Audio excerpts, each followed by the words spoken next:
Bonjour à tous et bienvenue dans cette nouvelle vidéo. On va voir s'il est important de faire ses travaux soi-même ou d'entièrement déléguer vos travaux. Vous allez voir que dans cette vidéo, je vais vous donner le maximum d'informations pour qu'à votre tour, vous puissiez copier-coller mes stratégies d'investissement.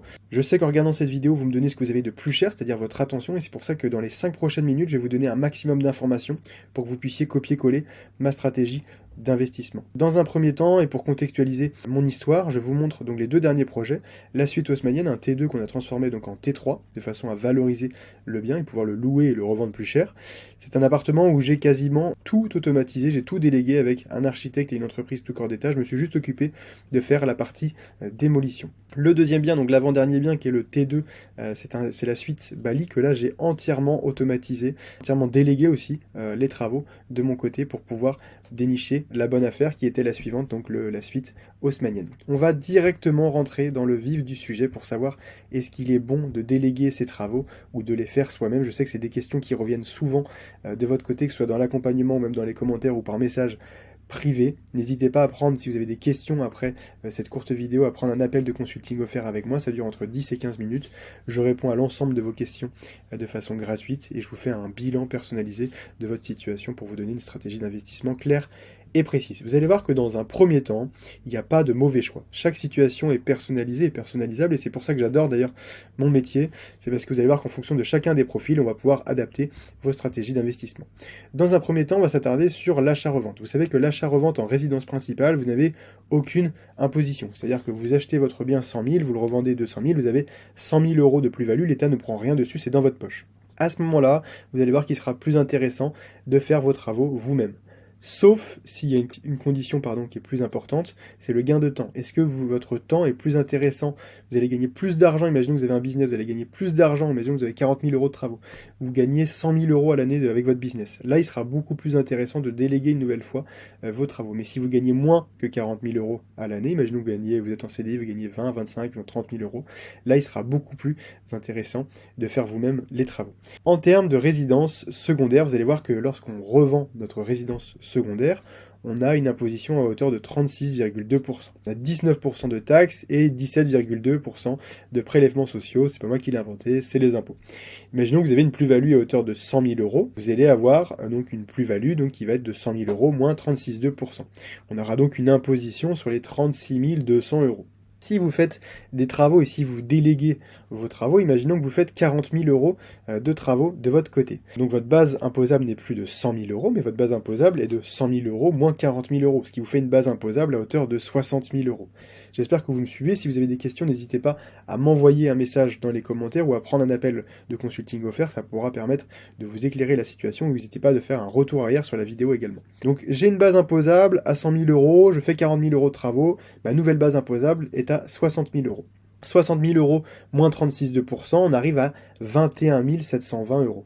Et c'est pour ça que ce sera hyper important de déléguer ces travaux, parce que dans un premier temps, on a délégué nos travaux, on sera à 21 720 euros d'imposition.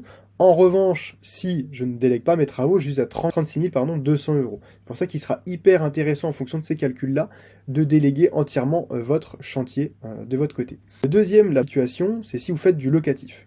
Imaginons que vous faites du locatif, vous avez un loyer à hauteur de 1 000 euros, votre base imposable donc est de 1 000 euros. Vous allez avoir une imposition de 30% sur ces 1 000 euros, soit 300 euros. Et bien, imaginons que vous faites 400 euros de travaux, que vous avez fait des factures avec une entreprise tout corps d'état. Donc déjà, vous allez gagner du temps parce que vous ne le faites pas vous-même, et vous allez voir que vous allez gagner de l'argent. Donc vous avez votre base imposable qui est à hauteur de 1 000 euros. Vous enlevez les 400 euros de travaux, vous revenez donc du coup à une base imposable à hauteur de 600 euros, et donc vous allez être imposé donc sur ces 600 euros. Donc vous n'avez plus les 30% de 1 000 euros, qui ferait 300 euros d'impôt, mais 30% de 600 euros, ce qui ferait 180 euros d'impôt. Donc dans un premier temps, vous n'avez pas délégué, vous avez fait vous-même les travaux, vous avez perdu du temps, parce que déjà ça prend du temps, mais vous avez aussi perdu de l'argent, parce que dans un premier temps, vous étiez imposé à hauteur de 300 euros, et dans un deuxième temps, en déléguant vos travaux, vous êtes à 180 euros. Donc à chaque fois que tu fais des travaux, il faut que tu comprennes que tu vas déduire de ta base imposable, donc tu gagnes sur la tranche imposable. Si tu fais tout seul, tu n'as rien à déduire, donc plus d'impôts à la fin. Ça, c'est la deuxième situation situations. Et là, le troisième exemple qui est hyper important à prendre en compte, c'est votre temps. Est-ce que mon temps est plus rentable ailleurs? Et vous allez me dire, mais pourquoi tu poses cette question-là?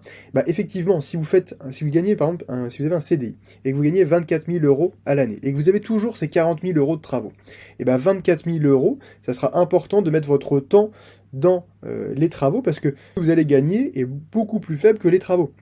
Donc là, à ce moment-là, c'est intéressant de faire vos travaux vous-même. En revanche, si vous avez un business qui gagne 60 000 euros à l'année, 60 000 euros, 80 000 euros, 100 000 euros, et bien là, à ce moment-là, votre temps, il sera beaucoup plus rentable à aller dans votre business, à générer d'autres revenus pour pouvoir enchaîner les opérations derrière, que de faire les 40 000 euros, parce que 60 000 euros est plus grand que 40 000 euros, et ça, c'est de la logique, j'invente rien de mon côté. Donc là, à ce moment-là, il sera beaucoup plus intéressant de déléguer vos travaux. J'espère donc que cette vidéo vous a plu. Pour résumer la chose, vous avez 3 situations possibles, soit l'achat-revente en résidence principale ou en résidence secondaire. Vous avez la partie locative où là, il faut déléguer vos travaux. Et enfin, la dernière question à se poser, c'est est-ce que mon temps sera plus rentable ailleurs? Si oui, à ce moment-là, je délègue entièrement mon chantier, je délègue entièrement mes travaux. Chaque profil est différent. Pour mon cas personnel, je délègue au maximum pour pouvoir enchaîner les opérations, pour pouvoir dénicher de nouvelles opérations et grossir mon parc immobilier. Pour cela, c'est hyper important d'avoir les bonnes connaissances, c'est hyper important de se faire accompagner, de se former au tout début quand vous êtes débutant. Si vous avez des questions de votre stratégie d'investissement, n'hésitez pas à prendre un appel de consulting offert avec moi, ça dure entre 10, 15, même 30 minutes, je réponds à l'ensemble de vos questions et on définit une stratégie d'investissement clé en main. J'espère que cette vidéo vous a plu, n'hésitez pas à vous abonner à ma chaîne YouTube, n'hésitez pas également si vous avez des questions à vous abonner à mon compte Instagram et à mon compte LinkedIn, je me donne toutes les astuces via ces réseaux sociaux. Si vous avez des questions une nouvelle fois, n'hésitez pas à prendre un appel de consulting offert qui va durer entre 10 et 15 minutes, je réponds à l'ensemble de vos questions et on définit votre stratégie d'investissement clé en main. Merci encore d'avoir regardé cette vidéo et je vous dis la suite dans les prochaines vidéos.